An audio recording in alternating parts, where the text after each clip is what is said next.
बिस्मिल्लाहिर्रहमानिर्रहीम। Dear students, myself Mohsin Hanif, your chemistry instructor. बेटा MK preparations के प्लेटफॉर्म से हम आपके लिए लेके आए हैं एमडी कैट सीरीज़।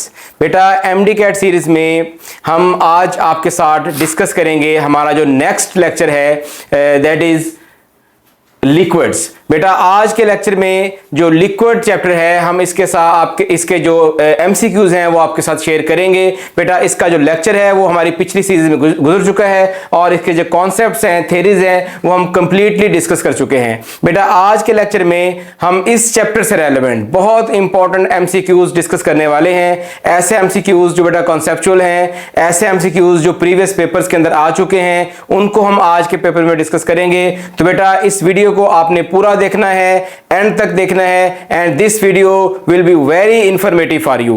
बेटा हम स्टार्ट करते हैं अपना लेक्चर आज का क्वेश्चन नंबर 1 से।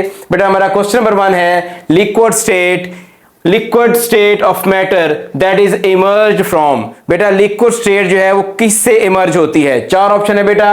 ए है सॉलिड, बीटा है गैस, चार्ली है प्लाज्मा और डेल्टा है बोथ ए एंड बी। बेटा जो लिक्विड स्टेट है वो सॉलिड से इमर्ज हो सकती है। अगर आप बेटा सॉलिड को हीट अप करेंगे तो आपका जो सॉलिड है वो लिक्विड में कन्वर्ट हो जाएगा, उसके पार्टिकल के दरमियान इंटरमॉलिक्यूलर फोर्स वीक हो जाएगी। इसी तरह बेटा अगर गैस है आपके पास तो गैस के पार्टिकल्स को अगर आप कंडेंस करते हैं तो कंडेंस करने से बेटा जो आपकी गैस है वो लिक्विड में कन्वर्ट हो जाती है। तो बेटा जो लिक्विड है उसको आप सॉलिड से भी इमर्ज करवा सकते हैं, that can also be emerge from the gaseous form। So इसका जो बेटा ऑप्शन होगा right option that will be delta both A and B. It can be emerge from solid as well as liquid. Next question बेटा, Which of the following is not an intermolecular force? बेटा intermolecular force को हम discuss कर चुके हैं detail के अंदर। Intermolecular force बेटा क्या है? इंटरमॉलिक्यूलर फोर्स बेटा ऐसी फोर्स है जो दो मॉलिक्यूल्स के दरमियान एग्जिस्ट करती है। The force of attraction between two different molecules is called intermolecular force. बेटा 4 ऑप्शन हमें दिए गए हैं। अल्फा है डी बाई फोर्स। बेटा जो डी बाई फोर्स है वो पोलर और नॉन पोलर मॉलिक्यूल के दरमियान है। सो डी बाई फोर्स जो है वो पोलर और नॉन पोलर के दरमियान है, दोनों ही मॉलिक्यूल है। सो ये एक इंटरमॉलिक्यूलर फोर्स है। बीटा बेटा dipole dipole force. Dipole dipole force भी दो डाइपोल मॉलिक्यूल्स के दरमियान होती है, तो ये फोर्स भी इंटरमॉलिक्यूलर फोर्स है। बेटा Charlie ion dipole force. Ion dipole force है बेटा ये एक आयन और दूसरा मॉलिक्यूल, यानी इसके अंदर दो पार्टिकल जिनके दरमियान ये फोर्स है उनमें से एक आयन है दूसरा मॉलिक्यूल है, तो इसको हम इंटरमॉलिक्यूलर फोर्स नहीं कह सकते क्योंकि इसके अंदर जो एक पार्टिकल है वो मॉलिक्यूल नहीं है बल्कि आयन है। सो इसका जो राइट ऑप्शन होगा that will be Charlie ion dipole force. बेटा नेक्स्ट देखें, energy required to break 1 mole of hydrogen bond in water. बेटा वाटर में जो हाइड्रोजन बॉन्ड को ब्रेक करने के लिए एनर्जी रिक्वायर्ड होती है उसकी वैल्यू होती है 7 किलो जॉल पर मोल। बेटा ये इसकी कैलकुलेटिव वैल्यू है। रिकॉल बेस्ड क्वेश्चन है, इसको आपने याद रखना है। नेक्स्ट देखें बेटा, density of ice will be dash at -10 degree Celsius as compared to 0 degree Celsius. A greater, beta less, Charlie equal and D none of these. बेटा जब आप 0 पे गैस जो वाटर है उसको आइस में कन्वर्ट कर लेते हैं तो वो होता तो सॉलिड फॉर्म में है, लेकिन उसके जो पार्टिकल है वो लूजली पैक होते हैं। बेटा जैसे जैसे आप टेम्परेचर को मजीद कम करते हैं पार्टिकल्स के दरमियान जो है वो डिस्टेंस और कम होता है and particles get closer to each other. तो बेटा उसकी जो क्लोज पैकिंग है वो टाइट पैकिंग में कन्वर्ट होती जाती है, तो इस तरह उसकी जो डेंसिटी है टेम्परेचर को कम करने से वो और कम हो जाती है, जो उसका वॉल्यूम है वो और कम हो जाता है और उसकी जो डेंसिटी है बेटा वो इंक्रीज कर जाती है। सो -10 पर बेटा जो डेंसिटी है that will be greater than 0 degree Celsius. तो इसका जो अल्फा होगा बेटा that will be the right option. Next देखें बेटा, hydrogen bonding is responsible for the formation of. बेटा इस क्वेश्चन को देखें जरा नीचे हिंट में कि जब आप KF का और HF का बेटा रिएक्शन करवाते हैं तो जो ये KF है ये आयनाइज होता है into K positive ion and F negative ion. बेटा F negative ion due to hydrogen bonding ये HF से कनेक्ट होकर HF2-1 बना देता है। बेटा ये जो HF2-1 है ये किसी और हैलोजन की प्रॉपर्टी नहीं है, ना HCl2-1 बन सकता है, ना 2-1 बन सकता है, ना Hi2-1 बन सकता है। That is only possible for fluorine, क्योंकि इसकी इलेक्ट्रोनेगेटिविटी ज्यादा है और ये स्ट्रॉन्ग हाइड्रोजन बॉन्डिंग बनाता है। सो स्ट्रॉन्ग हाइड्रोजन बॉन्डिंग की वजह से जो फ्लोराइड है ये HF से मिलकर बेटा HF2-1 बना दिया, साथ में K पॉजिटिव आयन, बेटा ये भी आयन है ये भी आयन है, तो दोनों मिलकर क्या बना दिया KHF2। तो ये जो फ्लोराइड आयन है यहां से निकलकर HF से जुड़ रहा है, that is due to the hydrogen bond. So बेटा यहां पर जो KHF2 की फॉर्मेशन है उसके लिए रिस्पॉन्सिबल जो है वो हाइड्रोजन बॉन्डिंग है, अल्फा जो है इसका बेटा राइट ऑप्शन है। नेक्स्ट देखें, विच of the following has highest boiling point. बेटा इसमें देखें जिसके अंदर इंटरमॉलिक्यूलर फोर्स ज्यादा होगी उसका जो है ऑब्वियसली उसका बॉइलिंग पॉइंट ज्यादा होगा। तो इसमें जो पैरा नाइट्रोफिनोल है उसके अंदर हाइड्रोजन बॉन्डिंग सबसे ज्यादा है। बेटा जो ऑर्थो है उसमें भी हाइड्रोजन बॉन्डिंग होती है, लेकिन उसमें इंट्रामॉलिक्यूलर हाइड्रोजन बॉन्डिंग होने की वजह से उसकी सिमेट्री इंक्रीज कर जाती है, इसलिए उसके अंदर जो है वो इंटरमॉलिक्यूलर फोर्स कम होती है, उसका बॉइलिंग पॉइंट पैरा आइसोमर से कम होता है। तो सबसे जो ज्यादा बॉइलिंग पॉइंट है that is para nitrophenol, and this is due to the enhanced hydrogen bonding in para nitrophenol. Next है बेटा, which of the following has highest viscosity. बेटा विस्कोसिटी सबसे ज्यादा किसकी है। बेटा विस्कोसिटी का ताल्लुक है इंटरमॉलिक्यूलर फोर्स के साथ। जितनी इंटरमॉलिक्यूलर फोर्स ज्यादा होगी उतनी ही उसकी विस्कोसिटी ज्यादा होगी। अब हम देखते हैं कि इन चारों ऑप्शंस में से किसके अंदर इंटरमॉलिक्यूलर फोर्स सबसे ज्यादा है। पहले देखिए methanol, it contains 1 hydroxyl group. Ethanol it contains 1 hydroxyl group. Glycol it contains 2 hydroxyl groups, and glycerol it contains 3 hydroxyl groups. बेटा ग्लिसरॉल में जो कि हाइड्रोक्सिल ग्रुप ज्यादा हैं तो इसके अंदर हाइड्रोजन बॉन्डिंग ज्यादा होती है। सो अगर हाइड्रोजन बॉन्डिंग ज्यादा होगी तो इट मींस कि उसकी विस्कोसिटी भी क्या होगी, ज्यादा होगी। तो बेटा राइट ऑप्शन क्या होगा इसका, delta, which is glycerol. Next है बेटा, which of the compound is most volatile. बेटा वोलेटिलिटी का ताल्लुक है इंटरमॉलिक्यूलर फोर्स के साथ। जितनी बेटा इंटरमॉलिक्यूलर फोर्स ज्यादा होगी उतनी वोलेटिलिटी कम होगी। तो इसमें देखें इंटरमॉलिक्यूलर फोर्स का ताल्लुक यहां पर इलेक्ट्रोनेगेटिविटी से है, क्योंकि आयोडीन की इलेक्ट्रोनेगेटिविटी सबसे कम है, इसलिए इसके अंदर इंटरमॉलिक्यूलर फोर्स सबसे कम होगी और इसकी वोलेटिलिटी सबसे ज्यादा होगी। So right option will be delta, HI will be more volatile amongst all these options. Next देखें बेटा, 1 water molecule can make maximum dash hydrogen bonds. बेटा H2O, इसके अंदर हाइड्रोजन बॉन्डिंग बनाने के लिए 2 चीजें रिस्पॉन्सिबल हैं। एक हाइड्रोजन आयन जो कि पार्शियल पॉजिटिवली चार्ज हैं, और दूसरे जो है वो 2 लोन पेयर जो कि ऑक्सीजन पर मौजूद हैं। तो बेटा अगर देखा जाए तो 2 हाइड्रोजन बॉन्ड ऑक्सीजन के लोन पेयर बनाते हैं और 2 ही हाइड्रोजन बॉन्ड उसके साथ अटैच हाइड्रोजन बनाती हैं। तो बेटा एक molecule it is capable of forming 4 hydrogen bonds. So इसका जो राइट ऑप्शन होगा that will be delta, that is 4। Next है बेटा, Which statement about evaporation is incorrect? evaporation के बारे में कौन सी स्टेटमेंट ठीक नहीं है। देखिए बेटा, it has cooling effect and evaporation has cooling effect, ये जो ऑप्शन है ये करेक्ट है। सेकंड देखें सरफेस फिनोमिना। बेटा जो evaporation होती है वो सरफेस के मॉलिक्यूल जो है वो लिक्विड स्टेट से वेपर स्टेट में आते हैं। So yes it is a surface phenomena, ये स्टेटमेंट भी करेक्ट है। थर्ड देखें एक्सोथर्मिक प्रोसेस। बेटा जो आपका एवेपोरेशन है ये एक्सोथर्मिक प्रोसेस नहीं है बेटा, ये एंडोथर्मिक प्रोसेस है। क्यों? क्योंकि जो हाई एनर्जी मॉलिक्यूल्स हैं वो सरफेस को लीव कर जाते हैं, लिक्विड का टेम्परेचर डिक्रीज कर जाता है, और उस टेम्परेचर को कंपनसेट करने के लिए बेटा सराउंडिंग से जो हीट है वो मूव करती है टुवर्ड्स लिक्विड, जिससे सराउंडिंग से हीट जब सिस्टम में मूव करेगी तो आपका जो प्रोसेस है वो एंडोथर्मिक प्रोसेस कहलाएगा। सो बेटा ये एक्सोथर्मिक लिखा हुआ है, क्योंकि जो आपका वेपोरेशन है ये एंडोथर्मिक प्रोसेस है, एक्सोथर्मिक नहीं है, तो इसलिए इसका जो चार्ली ऑप्शन है बेटा वो रॉन्ग होगा।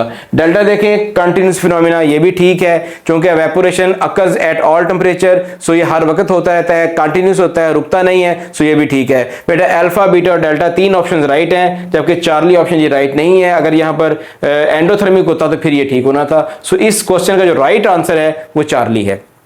नेक्स्ट बेटा देखें, on What factor boiling point of a liquid depends? बेटा जो बॉइलिंग पॉइंट है वो किस फैक्टर पे डिपेंड करता है। बेटा अमाउंट ऑफ लिक्विड पे डिपेंड नहीं करता, टाइप्स ऑफ बर्नर पे डिपेंड नहीं करता, शेप ऑफ कंटेनर पे भी डिपेंड नहीं करता। बेटा जो बॉइलिंग पॉइंट है उसका ताल्लुक है एक्सटर्नल प्रेशर के साथ। अगर आप बेटा एक्सटर्नल प्रेशर को बढ़ा देंगे तो बॉइलिंग पॉइंट बढ़ जाएगा, कम कर देंगे तो बॉइलिंग पॉइंट कम हो जाएगा, यानी बॉइलिंग पॉइंट और एक्सटर्नल प्रेशर का आपस में डायरेक्ट रिलेशन है। नेक्स्ट बेटा, H2S is gas while water is liquid at room temperature। क्यों बेटा H2S क्यों गैस है, H2O क्यों लिक्विड है? क्योंकि H2O में जो है वो स्ट्रॉन्ग हाइड्रोजन बॉन्डिंग पाई जाती है। H2S में चूंकि सल्फर की इलेक्ट्रोनेगेटिविटी कम है, H2O में ऑक्सीजन की इलेक्ट्रोनेगेटिविटी ज्यादा है, इसलिए वहां पर वाटर के अंदर हाइड्रोजन बॉन्डिंग स्ट्रांग होती है। सो दैट्स व्हाई H2O जो है ये एक it is liquid at room temperature while H2S is gas at room temperature. देखिए बेटा इसमें जो चार्ली ऑप्शन है strong hydrogen bonding in water, that is the correct option of this question कि H2S गैस इसलिए है क्योंकि उसके अंदर हाइड्रोजन बॉन्डिंग कम है और वाटर के अंदर हाइड्रोजन बॉन्डिंग ज्यादा है, स्ट्रॉन्ग है। Next, When liquid water changes to ice, its volume expands। बेटा जब आप टेम्परेचर कम करते हैं वाटर का और वो आइस में कन्वर्ट होता है तो आइस का वॉल्यूम जो है वो वाटर से ज्यादा होता है, that's why ice floats on water. बेटा ये वॉल्यूम कितना ज्यादा होता है, दैट इज अप्रोक्सीमेटली 9% जो है वो इसका वॉल्यूम इंक्रीज कर जाता है। सो जो राइट ऑप्शन जो है दैट इज बीटा 9%। नेक्स्ट बेटा देखें, vapour pressure of a liquid is not affected by.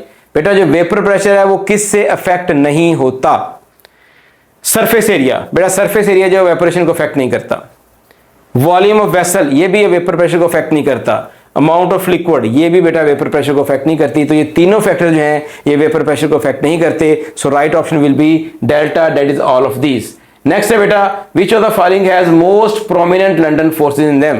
बेटा लंडन फोर्सेज का ताल्लुक होता है इलेक्ट्रॉनिक क्लाउड के साथ। जितना किसी भी एलिमेंट का एटम का साइज बड़ा होगा उतना ही जो है उसके अंदर लंडन फोर्स स्ट्रॉन्ग होगी। तो इन ऑप्शन में जो नियॉन है, आर्गॉन है, जीनॉन है, क्रिप्टॉन है, इनमें से जो जीनॉन है it has the largest size, क्योंकि इसका साइज सबसे बड़ा है, इलेक्ट्रॉनिक क्लाउड बड़ा होगा तो इसके अंदर लंडन फोर्सेज सबसे ज्यादा प्रोमिनेंट होंगी। So right option is Xenon, that is Charlie। Next देखें बेटा, which of the following will have highest boiling point। बेटा हाईएस्ट बॉइलिंग पॉइंट किसका होगा।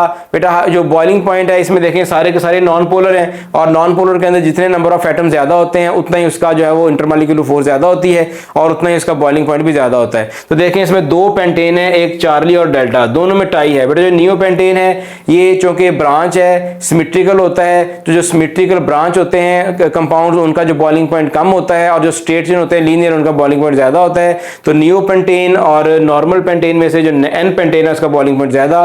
तो out of these four options normal pentane, n pentane has the highest boiling point. Next देखें बेटा, which of the following has the lowest boiling point. इनमें से सबसे कम boiling point किसका है। बेटा देखें वाटर के अंदर H2O, hydrogen sulphide H2S, hydrogen telluride H2TE and hydrogen selenide H2SE।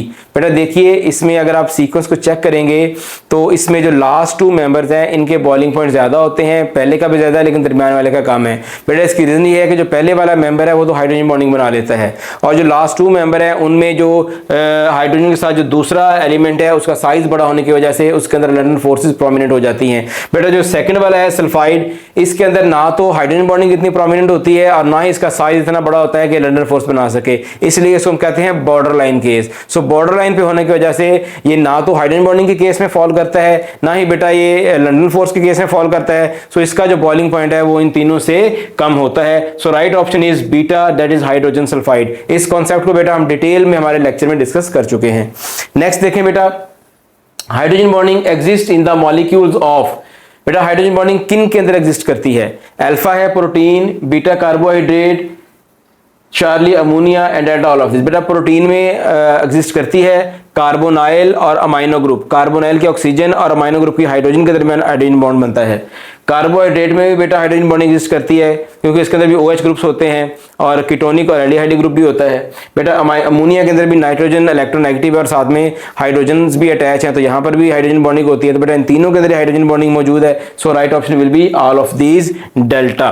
Next देखें बेटा, choose the compound in which hydrogen bonding is not possible. बेटा ये एक वेल नोन फैक्ट है और ये बात आपने याद भी रखनी है कि जो बेटा क्लोरीन है हैलोजेंस में से, क्योंकि हैलोजेंस मोस्ट इलेक्ट्रोनेगेटिव ग्रुप है पूरे पीरियोडिक टेबल का, तो ये कंसिडर किया जाता है कि इनके अंदर तो हाइड्रोजन बॉन्डिंग लाजमी होगी क्योंकि इलेक्ट्रोनेगेटिव जो है। लेकिन बेटा जो क्लोरीन है ये इलेक्ट्रोनेगेटिव इतनी नहीं है कि हाइड्रोजन बॉन्डिंग शो कर सके।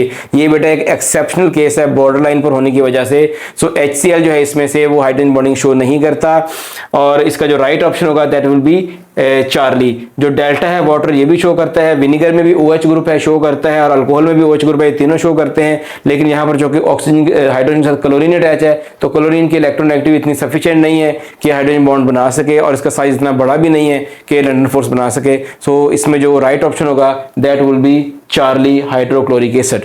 नेक्स्ट देखें बेटा, The hydrogen bonding in spiral structure of protein is produced between, बेटा ये मैं पिछले MCQs में आपको करवा चुका हूं कि कार्बोनाइल की ऑक्सीजन और अमाइनो ग्रुप की हाइड्रोजन, सो ऑक्सीजन और हाइड्रोजन के दरमियान जो हाइड्रोजन बॉन्डिंग होती है, ये देखें हिंट में मैंने लिख दिया है oxygen of carbonyl and hydrogen of NH2, last में स्लाइड में इसको एक्सप्लेन कर चुका हूं। नेक्स्ट देखें बेटा, A liquid in equilibrium with its vapors at its boiling point on the average, तो molecule in two phases have equal. बेटा देखें जब बॉइलिंग पॉइंट आ जाएगा तो एक्चुअली बॉइलिंग पॉइंट आने के बाद टेम्परेचर इंक्रीज नहीं करता, तो जो वेपर्स बेटा बन रहे होते हैं that have same temperature as the liquid. तो जब लिक्विड का और वेपर का टेम्परेचर सेम होगा बेटा तो उनकी काइनेटिक एनर्जी भी क्या होगी, सेम होगी। So right option will be beta, that is kinetic energy. Next देखें बेटा, vapour pressure of water is 4.579 torr at 0 degree Celsius and 9.209 torr at 10 degree Celsius. So the increase in vapor pressure from 0 to 10 जो है that is 4.6. What will be the change in vapor pressure from 90 to 100 degree Celsius? बेटा कहता है कि अगर 0 से 10 तक जो इंक्रीज है वो 4.6 है, तो बताइए 90 से 100 तक कितना होगा। बेटा जब हम वाटर का टेम्परेचर इंक्रीज करते हैं तो स्टार्ट में जो वेपर प्रेशर है वो बड़ा स्लोली इंक्रीज करता है, लेकिन जब आप उसका वेपर जो टेम्परेचर है वो बॉइलिंग पॉइंट के करीब लेके जाते हैं तो ये सडन इंक्रीज आता है वेपर प्रेशर के अंदर। 80 डिग्री से जब आप इसको 100 तक लेके जाते हैं तो जो बेटा उसका वेपर प्रेशर है वो ऑलमोस्ट डबल हो जाता है। ठीक है, तो स्टार्ट में जो है वो स्लो होगा, एंड पर बहुत रैपिड होता है। तो बेटा जो स्टार्ट के 10 डिग्रीज में राइज कर रहा है 4.6, तो ऑब्वियसली 90 से जब 100 पे जाएगा तो इससे कहीं ज्यादा होगा। So option is that is greater than 4.6, यानी इतना नहीं होगा जितना 0 से 10 के दरमियान होगा, उससे ज्यादा होगा। सो राइट ऑप्शन बेटा इसका होगा beta, that is greater than 4.6। Next है बेटा, viscosity is the measure of, बेटा फ्लूइडिटी। फ्लूइडिटी क्या होता है, किसी भी लिक्विड का फ्लो करना। एक्चुअली जो विस्कोसिटी है वो फ्लो करना नहीं है बल्कि फ्लो करने में रेजिस्टेंस है। सो अल्फा ऑप्शन इसका ठीक नहीं होगा। सेकंड है रेजिस्टेंस इन द फ्लो। बेटा जो विस्कोसिटी होती है वो एक्चुअली किसी भी लिक्विड की वो प्रॉपर्टी होती है जिसमें उसको एक रेजिस्टेंस होती है फ्लो करने में, that is called viscosity. So right option जो होगा इसका बीटा होगा, रेजिस्टेंस इन फ्लो। बेटा वॉल्यूम इसका ऑप्शन नहीं है, मास भी नहीं है, so right option is beta, that is resistance in flow.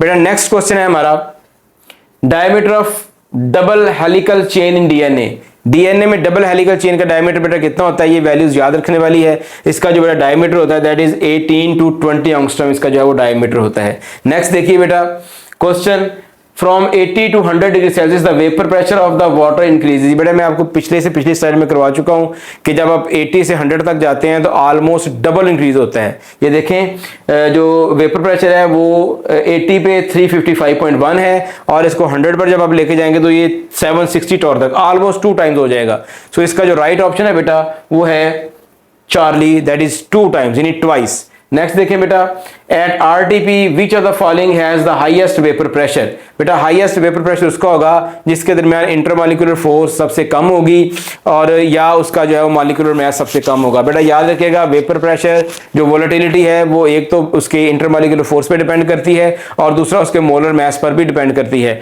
अब यहाँ पर देखिए इनके अंदर इंटरमॉलिक्यूलर फोर्स बहुत ज्यादा है, इसलिए बी और सी तो रूल आउट हो गए।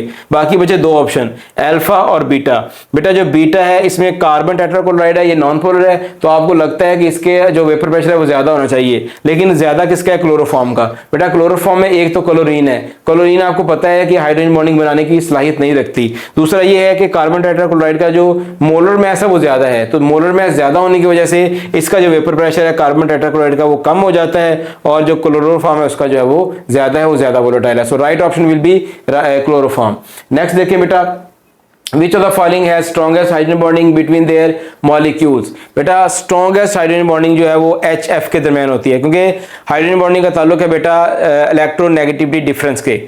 तो जो HF है इसमें इलेक्ट्रोनेगेटिविटी डिफरेंस सबसे ज्यादा होता है। इनफैक्ट जो फ्लोरीन है that is the most electronegative atom of periodic table, तो इसमें चूंकि सबसे ज्यादा है आप जो इंटरमॉलिक्यूलर फोर्स हाइड्रोजन बॉन्डिंग, सो ये सबसे ज्यादा स्ट्रॉन्ग इंटरमॉलिक्यूलर फोर्स HF के दरमियान होगी। बेटा यहाँ पर एक बात नोट करने वाली है कि जो वाटर है इसका बॉइलिंग पॉइंट सबसे ज्यादा है, लेकिन इंटरमॉलिक्यूलर फोर्स हाइड्रोजन बॉन्डिंग ज्यादा नहीं है HF से। HF की हाइड्रोजन बॉन्डिंग तो स्ट्रांग है, लेकिन उसका जो बॉइलिंग पॉइंट कम है बेटा। उसकी रीजन ये है कि जो वाटर है इसके अंदर पर मॉलिक्यूल 2 हाइड्रोजन बॉन्ड बन रहे हैं, यानी डबल बन रहे हैं, और HF के अंदर एक बॉन्ड बन रहा है। सो बॉन्ड ज्यादा होने की वजह से वाटर का जो है वो बॉइलिंग पॉइंट ज्यादा होता है। वैसे अगर स्ट्रेंथ की बात की जाए तो वो HF में ज्यादा है।